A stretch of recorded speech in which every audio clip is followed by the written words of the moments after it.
নবী করিম সাল্লাল্লাহু আলাইহি সাল্লামের দীর্ঘ 10 বছরের খাদিম হযরত আনাস ইবনে মালিক রাদিয়াল্লাহু তাআলা আনহু থেকে বর্ণিত একটি হাদিস। আমাদের প্রিয় নবী সাল্লাল্লাহু আলাইহি ওয়াসাল্লাম বলেন, কেউ যদি মিথ্যা কথা বলা ছেড়ে দিতে পারে, কখনো যদি সে মিথ্যা কথা না বলে,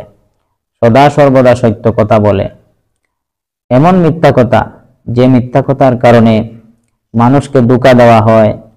যে মিথ্যা কথার কারণে দ্বীনের ক্ষতি হয়, আমাদের প্রিয় নবী সাল্লাল্লাহু আলাইহি ওয়াসাল্লাম বলেন, এমন মিথ্যা কথা বলা যদি কেউ কোনো মুসলমান সে বলা ছেড়ে দিতে পারে, তার জন্য বেহেশতের কিনারে একটি বিশেষ কামরা আল্লাহ পাক রব্বুল আলামিন প্রস্তুত করে দিবেন। দ্বিতীয় আরেকটি খারাপ গুণ কোনো মানুষ যদি ছাড়তে পারে, আমাদের প্রিয় নবী সাল্লাল্লাহু আলাইহি ওয়াসাল্লাম বলেন, মন্দ কথা বলা। মানে কোনো মুসলমানকে গালি দিল, কোনো মানুষকে অভদ্র ভাষায় গালি দিল, মা বাপ তুলে গালি দিল, বা অন্যায়ভাবে তাকে অশ্লীল কথাবার্তা বলল, এই ধরনের কথা যারা বলে তারা তো পরিপূর্ণ মুসলমান না। এই জন্য আমাদের প্রিয় নবী সাল্লাল্লাহু আলাইহি ওয়াসাল্লাম বলেছেন, এই অশ্লীল কথাবার্তা থেকে যে ব্যক্তি তার জবানকে পবিত্র রাখবে, বিরত থাকবে, আল্লাহ পাক রব্বুল আলামিন তাকে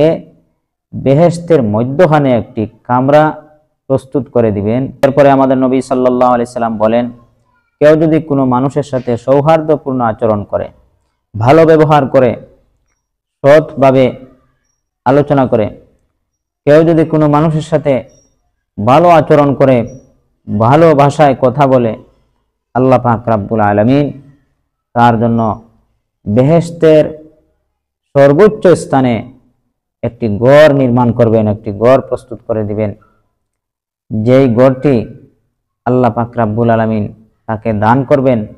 এবং তার মর্যাদা বাড়িয়ে দিবেন। তাহলে নবী করিম সাল্লাল্লাহু আলাইহি সাল্লামের হাদিস দ্বারা আমরা কি বুঝতে পারলাম? কেউ যদি মিথ্যা কথা বলা ছেড়ে দিতে পারে, কেউ যদি নিজের জবান দিয়ে অশ্লীল কথাবার্তা এগুলা বলা ছেড়ে দিতে পারে, তো বেহেশতের মধ্যে আল্লাহ পাক রব্বুল আলামিন তাদের মর্যাদা বাড়িয়ে দিবেন এবং তাদের জন্য কামরা প্রস্তুত করে দিবেন, যে কামরাগুলা তাদের মর্যাদা বুলন্দির কারণ হবে। এরপরে আমাদের নবী সাল্লাল্লাহু আলাইহি ওয়াসাল্লাম বলেছেন, 3 নম্বরে, যারা মানুষের সাথে সৌহার্দ্যপূর্ণ আচরণ করবে, ভালো ব্যবহার করবে,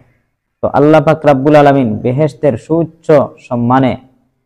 তাদেরকে কামরা বানিয়ে দিবেন, যেখানে তাদের মর্যাদা বুলন্দির কারণ হবে, আল্লাহ পাক রব্বুল আলামিনের পক্ষ থেকে তাদেরকে সম্মান দেওয়া হবে। সুপ্রিয় দর্শকবৃন্দ, এই আলোচনাটি আল্লাহ পাক রব্বুল আলামিন যেন আমাদেরকে বুঝার তৌফিক দান করেন এবং পরিপূর্ণ দ্বীনের উপর আল্লাহ পাক যেন আমাদেরকে চলার তৌফিক দান করেন।